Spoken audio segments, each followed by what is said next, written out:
Hey, yeah, I'm Katie. I'm the ceramic storyteller. So first of all, I roll out my clay and I have it in a big slab. What I do is I balance my bowls on top of objects, and then I cover them in my bags and I put the clay over. Take the bowl out, take the bag out, and then you're left with half a sphere. And you could even put it back into the bowl so it gives it the support from the sides. And it goes in a little like that.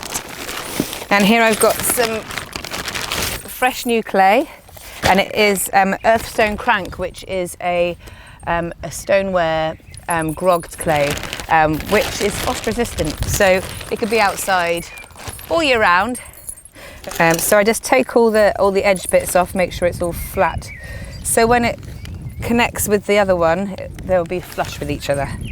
What I'll do is just take all the bits out and then smooth all the cracks out, and then we'll have a nice, on the other side we'll have a nice smooth space to carve into. Now when you're joining the two, you have a knife and you just cross hatch, so you're going one way and the next one's going the other way. So it's a really rough surface, so when you put the slip on, which is the liquid clay, which is the glue, that will be great for sticking it together. Yeah, so I try and put as much clay, slip on as possible. It's good to have a good consistency of slip, and then you place on top and just try and make that as flush with the other one as possible. Having the nice foundations is massive key to having a good finish. Like these ones, they're all stacked on top of each other.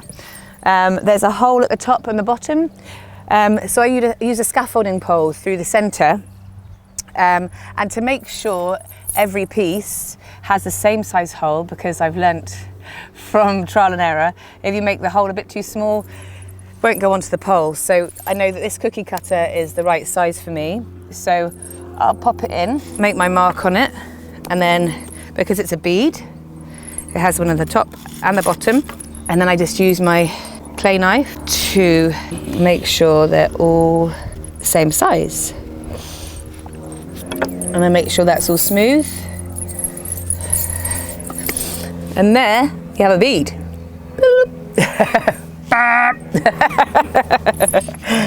Next I'm going to be doing some carving. Yeah, I think half the fun is making and creating all these different characters and then giving them names as well. So with the planters I give them all names, which is quite fun.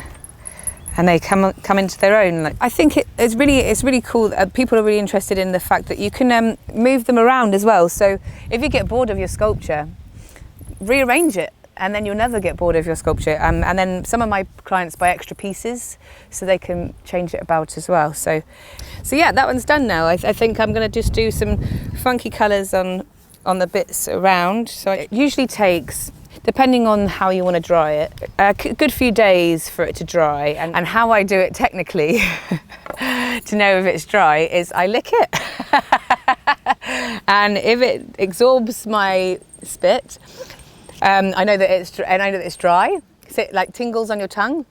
I don't know if that's how normal people do it. And then once it's dried, I put it in the kiln for a bisqueware firing. I think it's 1,000 degrees. I just put it on the program one on my kiln. That usually takes about 12 hours. And then I take that out, then I glaze it, and I try to make sure I have at least 2 to 3 layers of glaze, and then it goes back into the kiln again. I do my stoneware firing at 1200, I think, program 2. And then, yeah, that takes another 12 hours, maybe a bit longer because it has to cool down. And then I usually leave it to the last minute and take it straight to the show. No, I don't really.